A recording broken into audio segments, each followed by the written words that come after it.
हमारे राष्ट्रीय अध्यक्ष हैं, तो टपूगड़ा से मेवात का ये जो दौरे का सिलसिला है ये चालू होगा। टपूगड़ा क्योंकि इमरान साहब का घर है, यहाँ हम लोगों ने इमरान साहब का जो कार्यालय है इसका उद्घाटन है आज यहाँ पर।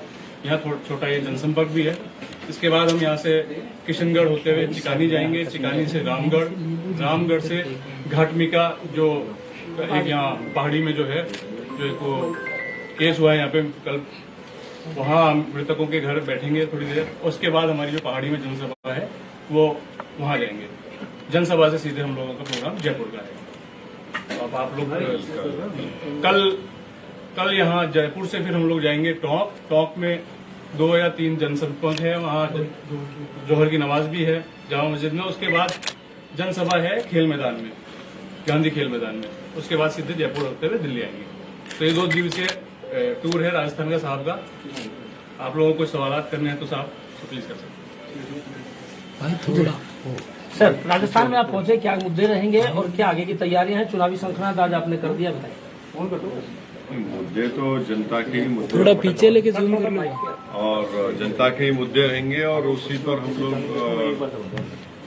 उसका जिक्र करेंगे। जनता की तकालीफ का, राजस्थान में जो कांग्रेस सरकार की मिसगवर्नेंस है और साथ ही साथ जो बीजेपी की तरफ से, भाजपा की तरफ से पूरे देश में, राजस्थान में, हरियाणा में, चारों तरफ जो तकालीफ दी जा रही है जनता को, चाहे वो नाम निहाद सो कॉल्ड गौरक्षक हो या फिर कीमतों में इजाफा हो रहा है, ये सब मुद्दे रहेंगे, बुनियादी मुद्दे रहेंगे। चुनाव में आप जो संक्रांत कर चुके हैं, आज पहले ऑफिस का उद्घाटन किया है, चुनावों को लेकर क्या तैयारी रहेंगी, आगे क्या मुद्दे रहेंगे? स्पेशल विशेष से क्या वर्ग विशेष को साथ लेकर चलेंगे या सिर्फ सभी वर्गों को साथ लेकर चलेंगे? नहीं, हम तो कोशिश करेंगे कि पूरे तमाम समाजों को, 32 समाजों को साथ लेकर चले। इसलिए हमारी पूरी कोशिश चल रही है और इसी पर आगे बढ़ के काम करेंगे। इस मेवाड़ क्षेत्र से आए हैं, इसमें कई बार बहुत तस्करी को लेकर कई घटनाएं हो चुकी हैं और बीते दिन भी एक घटना हुई थी। आप बड़े मुखर होकर इसमें बोले थे, लेकिन अब तक कुछ नहीं हुआ। क्या कुछ है इसमें और आप कहाँ मुलाकात करेंगे उनसे? अभी जैसा कि हमारे जमील साहब ने, जो हमारे प्रेसिडेंट है, उन्होंने आपको बताया कि आज हमारा प्रोग्राम है, वहाँ पर जाकर उस परिवार से मुलाकात करना, उनसे इज़हार ताज़ियत करना, उनको पुरसा देना, उनको दिलासा दिलाना। हमारे पास तो अल्फाज नहीं है कि कैसे उन खानदान को, उस परिवार को, जो अपने 2 नौजवानों को उन्होंने खो दिया है, हम कोशिश करेंगे उनसे मुलाकात करेंगे। मगर मैं शुरू से कह रहा हूं कि ये जो वाक़यात और इंसिडेंट्स हो रहे हैं, ये सिर्फ और सिर्फ इसलिए हो रहे हैं क्योंकि बीजेपी इन तमाम ऑर्गेनाइजेशंस की मदद करती है, इनको ताकत देती है, और इस ऑर्गेनाइजेशंस की बीजेपी सरपरस्ती करती है। इसीलिए पुलिस और प्रशासन जो है फौरन उन पर एक्शन नहीं लेती है। और अफसोस की ये बात है कि राजस्थान में अगर राजस्थान की सरकार जिस वक्त ये कंप्लेन की गई जुनैद और नासिर के बारे में, फौरन हरकत में आ जाती तो शायद ये लोग राजस्थान के बॉर्डर को छोड़ भी नहीं सकते थे। मानेसर से 150 किलोमीटर का सफर तय करके आना और यहाँ पर इन दोनों बच्चों को किडनैप करना, फिर उनको बेतहाशा उनको मारना और फिर उनकी जली हुई लाश और जली हुई गाड़ी मिलना, ये दर्दनाक वाकया है। ये सिर्फ मुसलमानों का या मेवात के मेवो मुसलमानों का इशू नहीं है। ये एक तमाम जो लोग रूल ऑफ लॉ पर भरोसा रखते हैं, संविधान पर भरोसा रखते हैं, उनको सोचना चाहिए। और अगर बीजेपी इसी तरह से, हरियाणा की सरकार इनकी मदद करती रहेगी, इनकी सरपरस्ती करती रहेगी, तो ये तो ठीक नहीं है। चंद दिन पहले वो जो शख्स का नाम FIR में आया है, वो कासिम पर गोली चलाता है, यूट्यूब पर उसका वीडियो है, गोली चला रहा है और कासिम जख्मी होता है, 12th स्टैंडर्ड का बच्चा है। FIR में नाम आता, उसको गिरफ्तार नहीं करते और वो वीडियो पे वीडियो जारी कर रहा है। फिर एक वारिस नाम का एक लड़का था, जो 3 लोग गाड़ी में एक्सीडेंट हुई, फेसबुक पर लाइव टेलीकास्ट कर रहा है, वारिस के मुंह से खून बह रहा है। बाद में वारिस की मौत हो जाती है तो पुलिस कहती है एक्सीडेंट में मौत हुई, परिवार कहता है कि नहीं, उसको मारा गया। फेसबुक पर लाइव चलाया गया, वारिस को दिखाया जा रहा है। भाई, कोई इंसान की भी कोई इज्जत होनी चाहिए ना। ये लोग है कौन? क्या ये प्रधानमंत्री बन चुके हैं देश के, या फिर किसी प्रदेश के मुख्यमंत्री हैं, या डीजीपी बन चुके हैं लोग, या डीएम बन चुके हैं, कि इनके हाथों में हथियार हैं, अपने हथियारों की फोटो डालते हैं, लाइव टेलीकास्ट फेसबुक पर करते हैं, यूट्यूब पर ये तमाम आतंक को डालते हैं।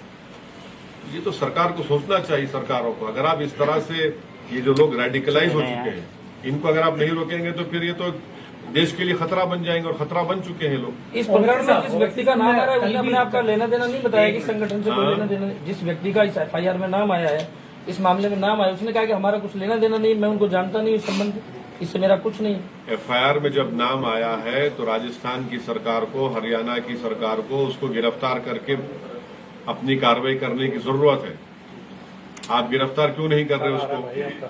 कासिम के जो गोली मारी गई उसमें उसका नाम है, और उसके फेसबुक पर बड़े बड़े लोगों के साथ तस्वीर हैं, फोटोज हैं। मगर कम से कम गिरफ्तार तो करिए, मालूमात तो हासिल करिए। और ये मैं नहीं कह रहा हूं, इस्माइल का नाम सुना होगा आपने, जो शायद जुनैद या नासिर के रिश्ते के भाई हैं। उन्होंने कहा है कि ये जख्मी हालत में इन दोनों को पुलिस के पास लेकर गए, पुलिस ने इनकार कर दिया इनको लेने के लिए, तो बाद में मालूम हुआ कि इनकी जली हुई लाशें मिली हैं। ये नासिर का कहना है, मेरा नहीं है। नासिर ने कहा आपको, मीडिया को। जी ओवैसी साहब, मैं उसी बात को आपसे सुनना चाह रहा था। आपने कल भी ये कहा कि गवर्नमेंट ऑफ राजस्थान ने देरी की, लेकिन अगर पूरी घटना की तफसील को अगर आप देखें तो हरियाणा थाने में ये तमाम लोग पहुंचते हैं घायलों को लेकर, हरियाणा की पुलिस कोई कार्रवाई नहीं करती। दूसरी तरफ परिवार वालों ने एफआईआर लगभग 16 घंटे बाद कराई, और तब तक हरियाणा पुलिस इत्तला कर चुकी थी राजस्थान पुलिस को कि 2 लोग हैं आपके और इस तरीके से घायल है। तो ऐसे में राजस्थान सरकार अगर मुआवजा दे रही है तो आपको लगता है कहीं ना कहीं राजस्थान सरकार की गलती आपको लगी, या केवल हरियाणा पुलिस अगर तत्परता से कार्रवाई करती?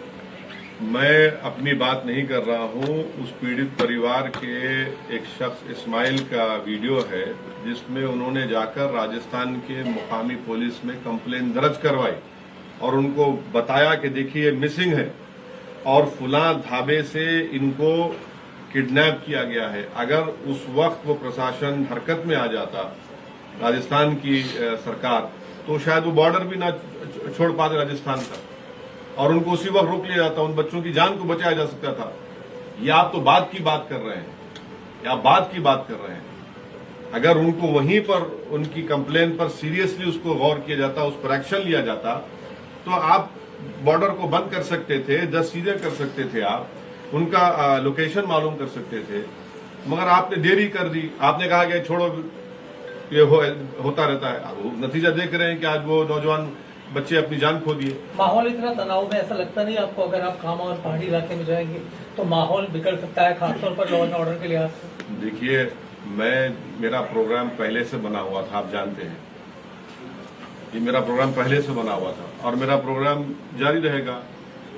जब मुकामी मंत्री जा सकते हैं तो मैं क्यों नहीं जा सकता हूं? और आपको क्यों ऐसा खुदा ना खास्ता लग रहा है कि मेरे जाने से कुछ होगा?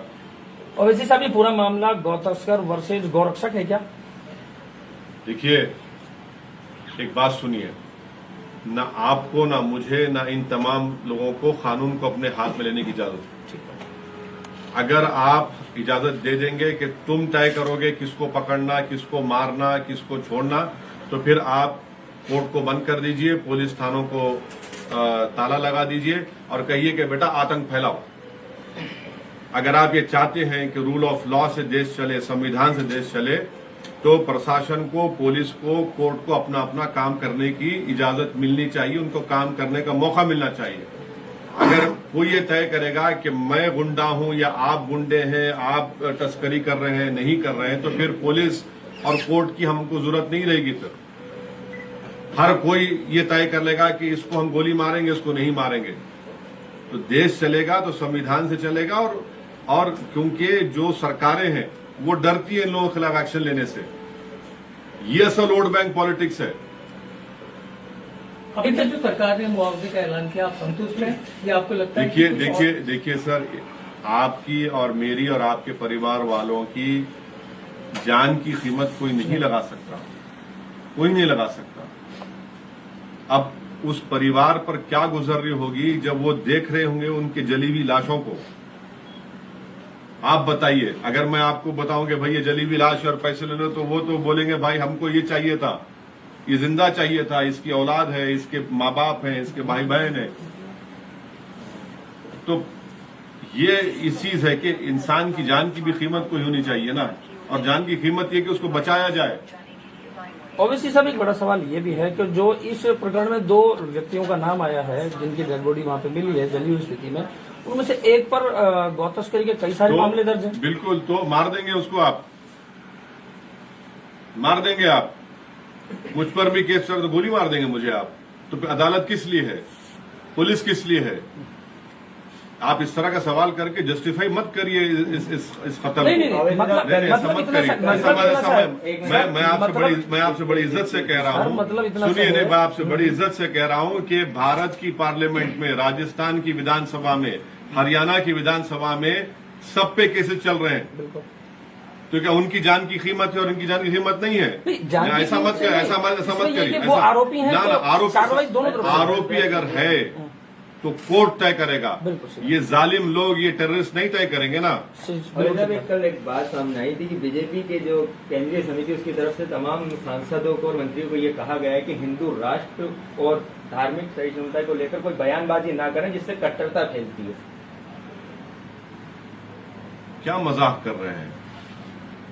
यानी मजाक है ये तो। कर्नाटका में कहते हैं कि टीपू का नाम लेंगे तो मार डालेंगे। मैं टीपू का नाम लेता हूं, मार देंगे क्या? भारत में संविधान में फ्रीडम ऑफ एक्सप्रेशन है नहीं है। दिल्ली में उनका एमपी कहता है कि मुसलमानों का बायकॉट करो, कुछ एक्शन नहीं।